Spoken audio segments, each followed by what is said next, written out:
Hello friends, good morning. ఎలా ఉన్నారు? మేమైతే చాలా బాగున్నాము. మార్నింగ్ అయిపోయింది. నేనైతే ఫస్ట్ బ్రష్ చేసుకున్నాను. ఇప్పుడు గిన్నెలు సర్దేస్తున్నాను. నేను ఫస్ట్ లేవగానే బ్రష్ చేసుకొని ఫస్ట్ గిన్నెలను సర్దుకుంటాను. గిన్నెలు నేను నైటే తోమిస్తాను కాబట్టి మార్నింగ్ లేవగానే సర్దేసుకుంటాను. ఫస్ట్ అవి సర్దినాక వంట స్టార్ట్ చేస్తాను. నైట్ ఎందుకు తోముకుంటాను అంటే నైట్ కొంచెం క్లీన్ చేసుకోవడం వల్ల మనకు చాలా ఈజీ ఉంటుంది పొద్దుట పని. ఇవాళ అయితే బ్రేక్ఫాస్ట్లో ఇడ్లీ చేస్తున్నాను. దానికోసమని పాత్ర కడుగుతున్నా, ఇడ్లీ పాత్ర. మాకైతే ఇవాళ తోమినా రేపు మళ్ళీ కడిగి వండాల్సిందే, ఎందుకంటే ఫుల్ దుమ్ము వస్తుంది. అసలు అట్లా ఇట్లా రాదు, ఎందుకంటే మా మిరియాలు కూడా మొత్తం రైస్ మిల్లే ఉంటాయి కాబట్టి ఆ దుమ్ము అంతా ఉంటుంది. మీకు బయట చూపిస్తున్నాను చూడండి, అసలు ఎంత మంచు కురుస్తుందో. ఫుల్ చలి, అసలు మొత్తం పొగ మంచే ఉంది. డోర్ తీసి బయటకు వచ్చేసరికి మంచు కనిపించింది, పొగ మంచు. మీకు చూపిద్దామని వచ్చేసాను. చూడండి అసలు ఇవాళ చాలా చలిగా ఉంది. ఈలోపు జాను లేచింది, అంటే ఇవాళ తొందర లేచింది, దానివల్ల తను ఇల్లు ఉడుస్తుంది. అసలు అయితే దానికి టైం సరిపోదు, ఎందుకంటే తను లేట్ లేచి ఇంకా హడావిడిగా రెడీ అవుతుంది.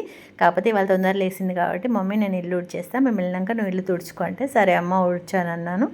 ఊడ్చేస్తుంది ఇది, కానీ చాలా నెమ్మదిగా చేస్తుంది ఫ్రెండ్స్. పని చేస్తుంది కానీ నెమ్మదిగా చేస్తుంది. ఇంకా మనకి ఏమనిపిస్తుంది, ఇంకా అబ్బా ఇంత మెల్లగా చేస్తుంది, టకటక మనమన్నా చేసుకుందాం బట్టు అనిపిస్తుంది కదా. అందుకే నేను తొందర చేసుకుంటాను. కానీ తనకు వీలైతే చేస్తుంది. ఇంక ఇవాళ మార్నింగే లేచింది కాబట్టి కొంచెం పర్లేదు, నాకు హెల్ప్ చేసింది. అలాగే నేను ఇడ్లీ చేశాను కదా బ్రేక్ఫాస్ట్, దానికోసమని సాంబార్ చేస్తున్నాను. అది మరుగుతుంది చూడండి. గిన్నెలు సర్దేసి వెంటనే పప్పు పెట్టేశాను పొయ్యి మీద. ఇంకా అన్నీ కోసేసాను, అంటే వాళ్ళ సొరకాయలు ములక్కాయలు ఏం లేవు, ఉత్త టమాటా పచ్చిమిరపకాయలు ఉల్లిగడ్డలు వేసేసి చేస్తున్నాను జస్ట్ అంతే. ఇంకా అలాగే ఇడ్లీ పిండి కూడా కలుపుతున్నాను. ఇవాళ అసలు చాలా రోజుల తర్వాత నా ఇడ్లీ పిండి అయితే ఇవాళ పొంగింది. ఏంటి పొంగలేదు కదా కనిపించట్లేదు అనకండి, ఎందుకంటే ఆల్రెడీ ఉప్పేసి కలిపి పక్కన పెట్టాను. ఇప్పుడు ఇడ్లీలు వేయాలి కదా, అందుకే మళ్ళీ కలుపుతున్నాను.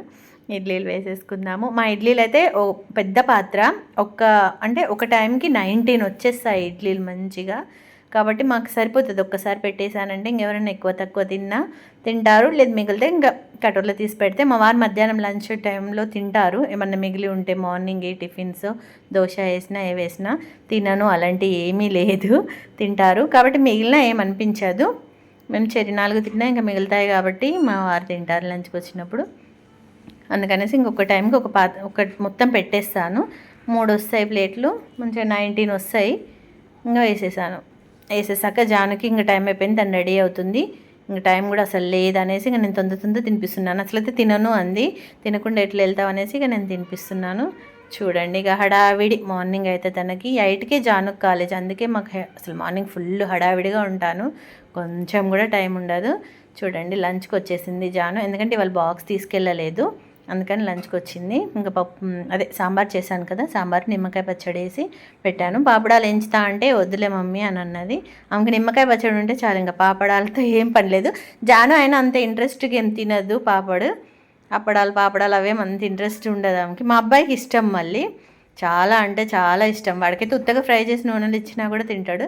తనకు అంత ఇష్టం ఉండదు, పచ్చడి ఉండాలి, నిమ్మకాయ పచ్చడి అన్నా మామిడికాయ పచ్చడి అన్నా ఏదన్నా ఉంటే చాలా తినేస్తుంది. మా వారు చూడండి హాయ్ చెప్తున్నారు. ఇంకా తొందర తిను టైం అవుతుంది అని అంటే ఆమెమో పాటలు వినుకుంటూ మెల్లగా తింటుంది. అదే చెప్తుండే, వాళ్ళు వెళ్తావా కాలేజ్కి, ఆఫ్టర్నూన్ సరిపెట్టుకుంటావా అని అంటే లేదు డాడీ తొందర తింటా అంటుంది. కానీ తినిపిస్తుంటే మెల్లగా తింటుంది, పాటలు వినుకుంటా మెల్లగా తింటుంది అసలు. అందుకే తినిపించాల్సి వస్తుంది జానుకి. చూడండి వీళ్ళు పాటలు పెట్టుకొని ఇద్దరు డాన్స్ ఇస్తాను. మా జానుకి అయితే ఇప్పుడు తిన్నది ఇప్పుడే అరుగుద్ది. చూడండి మా వారు మా జాను చాలా బాగా వేస్తారు డ్యాన్స్. నేను వాళ్ళ వెనక తిరుక్కుంటూ తినిపించాల్సి వస్తుంది. జానుకైతే నువ్వు కూర్చో మమ్మీ నేను వచ్చి ముద్ద పెట్టుకుంటా అంటుంది, కానీ డాన్స్ వేసుకుంటూ అసలు రావట్లేదు. ఇంకా 10 minutes అయితే టైం అయిపోద్ది, జాను తొందర తిను అంటే ఇంక ఇద్దరు పాట పెట్టుకున్నారు కదా డాన్స్ వేస్తాను. ఇంకా వెనక్కి పడుకుంటా, నేనేమో తినిపిస్తా ఉన్నా.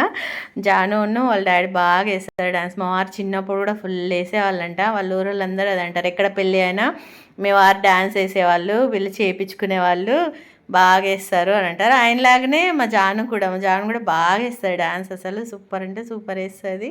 మా అబ్బాయి కూడా వేసేవాడు చిన్నప్పుడు, కానీ ఇంకా కొంచెం పెద్దగా మనిషిండి, ఏ స్టెప్ చేయి డాడీ అని చూపిస్తుంది. అంటే చూడండి ఎలా చేస్తున్నారో.